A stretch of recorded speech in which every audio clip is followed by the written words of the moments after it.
Hello guys, तो स्वागत है आप सभी का पीएस एक्सप्लेन चैनल में। ऑटोबॉट सा thank you for ₹40 super chat and special thanks to Shubhankar Singh for ₹100 super chat. Deepak Kumar and heaven king thank you for joining channel membership of Leena level and special thanks to Najmul Max for joining channel membership of Bilbamani level.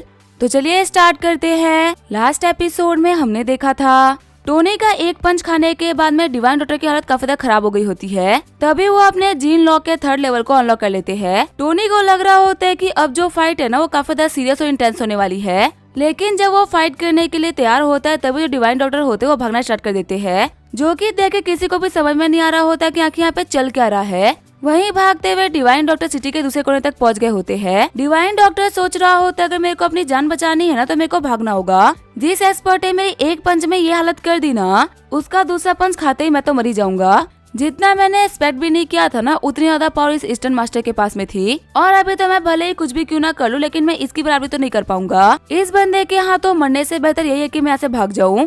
अगर reputation गई तो फिर से कमा सकते हैं, लेकिन अगर जान चली गई ना तो फिर से हासिल नहीं होगी और फिर रेपुटेशन कमाने का भी फिर से मौका नहीं मिल पाएगा। वही सीन चेंज होता में बीच का सीन दिखाया जाता है। सारे बंदे चिल्लाते हुए बोल रहे होते हैं कि ये क्या हुआ, हम लोग यहाँ पे इस फाइट का वेट ना 3 दिनों से कर रहे थे और आज जब फाइट स्टार्ट हुई तो जल्दी खत्म भी हो गई। यहाँ तक कि वो डरपोक बाईचन भाग गया। हमने लाखों पे किए हैं यहाँ पे खड़े होके मैच को देखने के लिए। उस बेकार से कमीना डिवाइन डॉक्टर ने ना हमारा मूड और दिमाग दोनों खराब कर दिया। वही वो शुआंग बोल रही होती है, ईहान वैसे अगर मैं सच कहूँ ना तो मुझे अपनी आंखों पे भरोसा नहीं हो रहा। तुम्हें पता है मैंने ग्रैंडपा के मुंह से ना डिवाइन डॉक्टर के बारे में काफी सारी किस्से कहानियां सुन रखी है। ग्रैंडपा ने बताया था कि डिवाइन डॉक्टर ना एक बहुत ही ब्रेव वॉरियर है, जो कि किसी से भी नहीं डरते और किसी को भी हरा सकते हैं। आज उस ब्रेव मास्टर को ना मैंने भागते हुए देखा है। यहाँ तक कि मैंने डिवाइन डॉक्टर के मुंह से भी ना कितनी बार सुना कि मैं मेडिसिन वैली का नाम गिने नहीं दे सकता, लेकिन जैसे इस बंदे के जान पे आए ना ये क्या भागा वापस ही नहीं दिखा। टोनी तो बहुत है कि मार्शल आर्टिस्ट की रिस्पेक्ट काफी ज्यादा होती है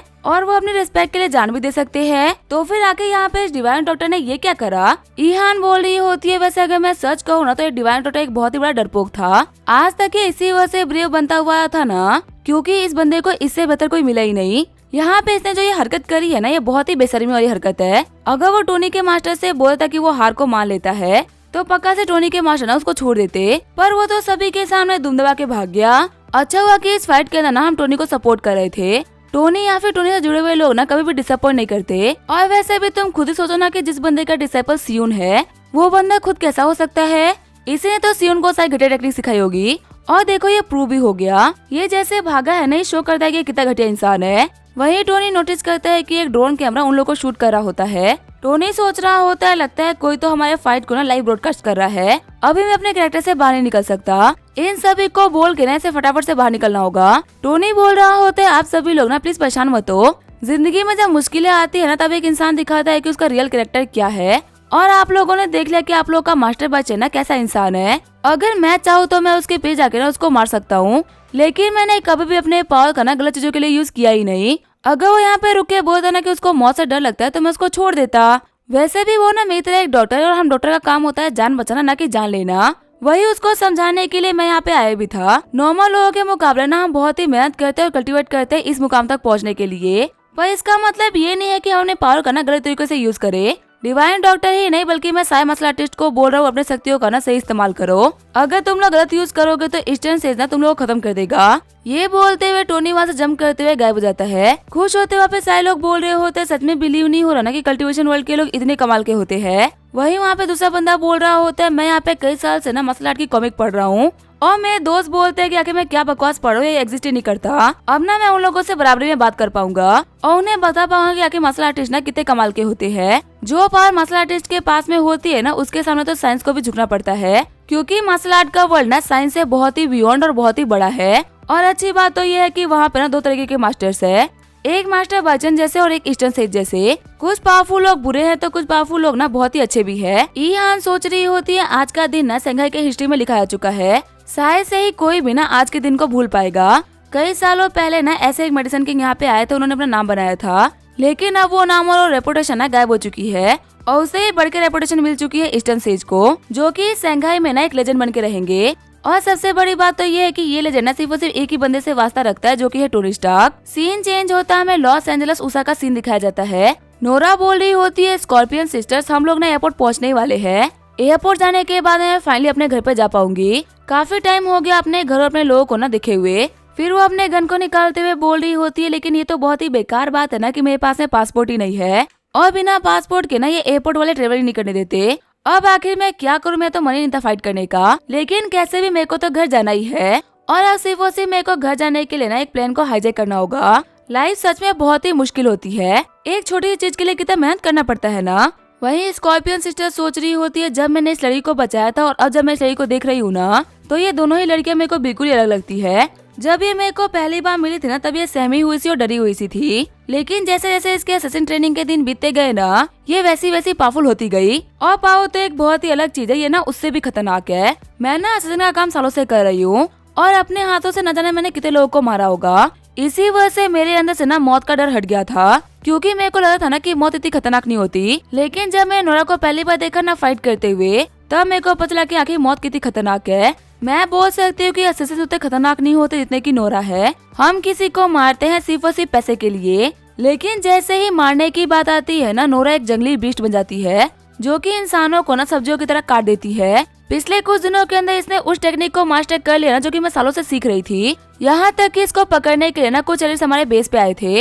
एक बात तो उन लोगों से हेड ऑन फाइट करने में ना मेरे को भी काफी तकलीफ आ जाए, लेकिन कमाल की बात तो ये है कि अपनी इनपरफेक्ट टेक्निक के साथ में ही ना नोरा ने उन सभी को हैंडल कर लिया। मेरे को नहीं पता कि डार्क वेब वालों ने ना नोरा के साथ में क्या एक्सपेरिमेंट करा है, या फिर ये लड़की किन चीजों से गुजरी है, पर मैं इतना जानती हूँ कि ये लड़की ना एक बीस्ट बन चुकी है। जब मैंने इस लड़की को पहली बार केमिकल से बाहर निकाला था ना, तब वो केमिकल ना 100 डिग्री सेल्सियस पे था। अगर कोई नॉर्मल इंसान होता ना तो उसकी बॉडी पिघल गई होती, लेकिन पता नहीं कैसे नोरा ना और पावरफुल बन गई। और अभी तो मैं जानती भी नहीं हूँ कि इसकी बॉडी ना किस चीज में ट्रांसफर हो चुकी है। कभी कभी तो मेरे को ये भी लगता है ना कि मैंने इसको असैसिन ट्रेनिंग देके बहुत ही बड़ी गलती कर दी, क्योंकि ये एक ऐसे इंसान है जो कि बिगाड़ने पे आई ना तो बहुत सारे लोगों का बहुत कुछ बिगाड़ देगी। नोरा बोल रही होती है, स्कॉर्पियन सिस्टर क्या हुआ, आप बहुत परेशान परेशान सी लग रही हो। क्या मैंने जो प्लान को हाईजैक करने वाली बात करी उसकी वजह से आप परेशान हो क्या? अगर आपको कोई भी दिक्कत हो तो आप मेरे को बोल सकती हो, आप बिल्कुल मेरी सिस्टर की तरह हो। स्कॉर्पियन सिस्टर बोल रही होती है, नहीं नहीं तुम्हारा आइडिया ना बहुत ही अच्छा है। अगर मेरे को कोई भी तकलीफ होती तो मैं तुम्हें बोल नहीं देती क्या?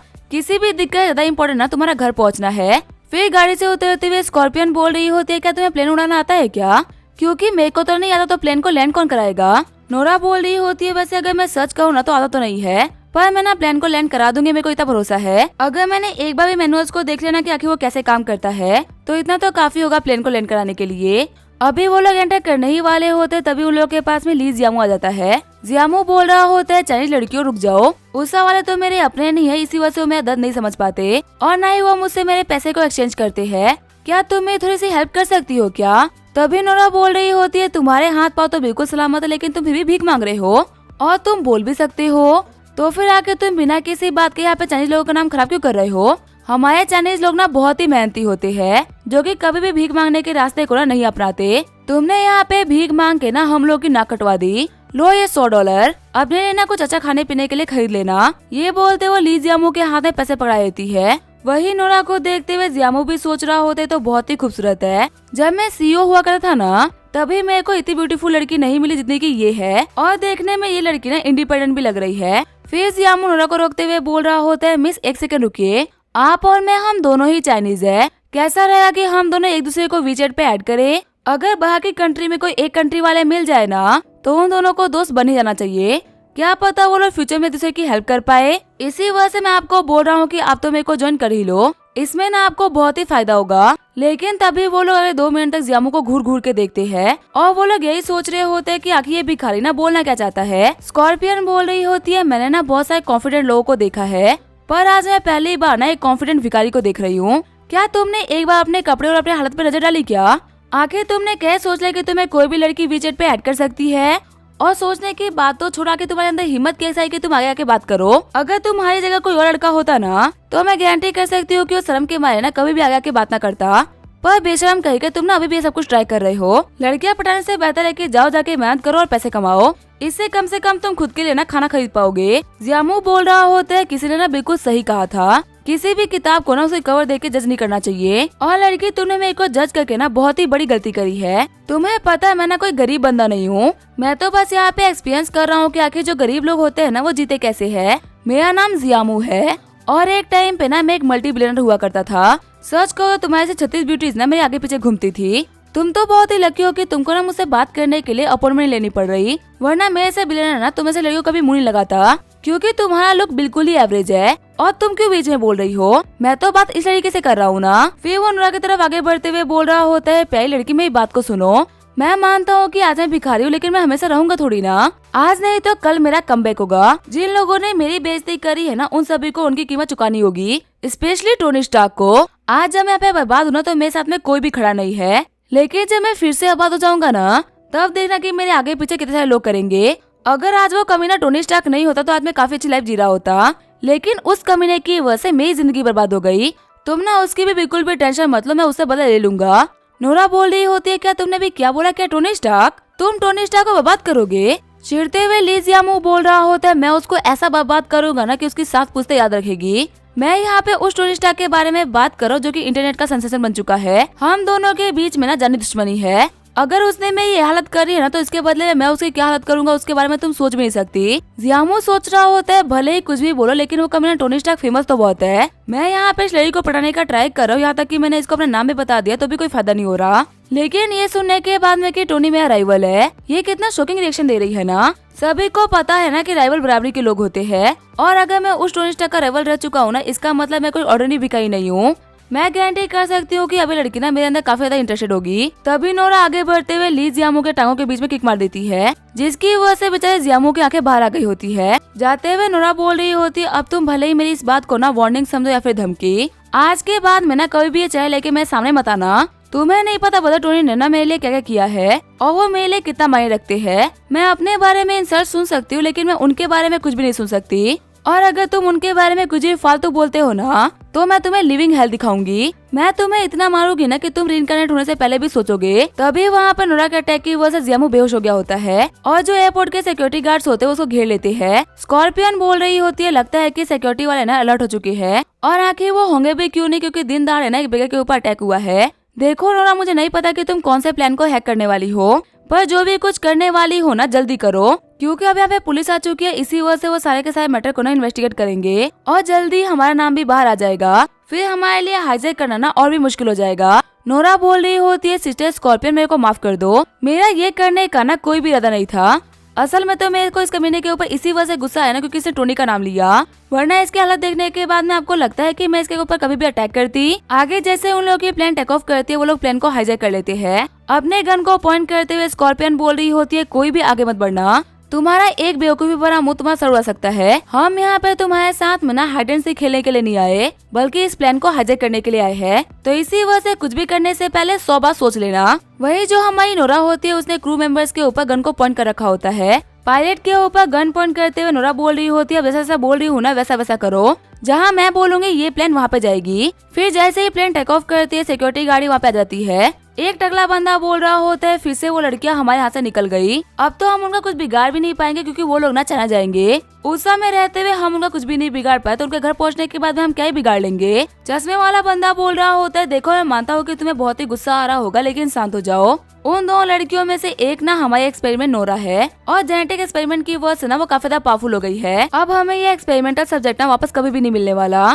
क्योंकि चाइना में अटैक करवाने का मतलब है टोनी स्टार्क के नजरों में आना, और उसकी नजरों में आके तो डार्क वेब नहीं बच पाया। तो फिर आके हम जैसे लोग क्या ही चीज है। एक काम करो, तुम ये रिपोर्ट बनाओ कि हम लोग को ना चाइनीज बंदा मिला है, जो कि इन दोनों असेसिन्स का साथी लग रहा है। ये इस असेसिन और इस बंदे की ना पहली मीटिंग नहीं थी, क्योंकि अगर पहली मीटिंग होती ना तो ये दोनों ऐसे कैजुअली बात नहीं कर रहे होते। और ऊपर से हम लोग को कोई तो बंदा चाहिए था ना ब्लेम डालने के लिए। एक काम करो, हमारे पूरे के पूरे फेलियर का ब्लेम ना इस बंदे के ऊपर डाल दो, और हमारे साइंटिस्ट को एक्सपेरिमेंट करने के लिए ना इस बंदे को सब्जेक्ट के तौर पे दे दो। वैसा भी ये बंदा देख के लग रहा है ना कि ये बाहर का है, यहाँ का नहीं है, और उनका साथी यहाँ पे रूप बदल के रह रहा था, ये बोलने पे ना हमारे ऊपर कोई भी दिक्कत नहीं आएगी। टकला बंदा बोल रहा होता है, हाँ तुमने बिल्कुल सही कहा, वैसे भी ये बंदा दिखने में ना बेगर लग रहा है, इसकी कोई पहचान वहचान तो होगी नहीं। और एक वीडियो क्लिप में सामने आया कि लड़का ना बहुत ही लंबे टाइम तक उन दोनों लड़के से बात कर रहा था, तो इसके ऊपर ब्लेम डालना ना हम लोगों के लिए काफी ज्यादा इजी हो गया है। मेरी बात सुनो, इस बंदे को लेके ना हमारे बेस कैंप पे जाओ, और इसको ना इंटरोगेट करो, और इससे पूछो कि इसका ना उन लड़कियों के साथ में क्या रिलेशन है। अगर इस बंदे के मुंह से हम लोगों को कुछ भी जानने को मिलता है ना, तो ये तो हमारे लिए बहुत ही अच्छा हो जाएगा। और अगर ये उनसे कनेक्टेड ना भी होना, तो इसको एक्सपेरिमेंट ट्यूब में डाल देना। वैसे भी आजकल एक्सपेरिमेंट करने के लिए लोग मिलते कहाँ है। वही जो हमारा जियामू बेहोश होता है, उसको हल्की हल्की सही बातें सुनाई दे रही होती है। जियामू सोच रहा होता है, आखिर मैंने ऐसा भी क्या गलत किया है। जो कि मेरी लाइफ बस से बदतर होती जा रही है। क्या टोनी स्टार्क से पंगा लेके मैंने कोई पाप किया था क्या, कि जिंदगी मेरे को भीख भी सही से मांगने नहीं दे रही। मैं तो भीख मांग के भी गुजारा करता था, लेकिन अब इन लोगों ने मेरे को एक्सपेरिमेंट का सब्जेक्ट बना दिया है। अब मेरी जिंदगी पूरी तरीके से भगवान के हाथों में है, क्योंकि मेरे को खुद अपनी जिंदगी से कोई भी उम्मीद नहीं। अब इसके क्या होगा हम देखेंगे नेक्स्ट एपिसोड में। तब तक के लिए वीडियो देखने के लिए थैंक यू।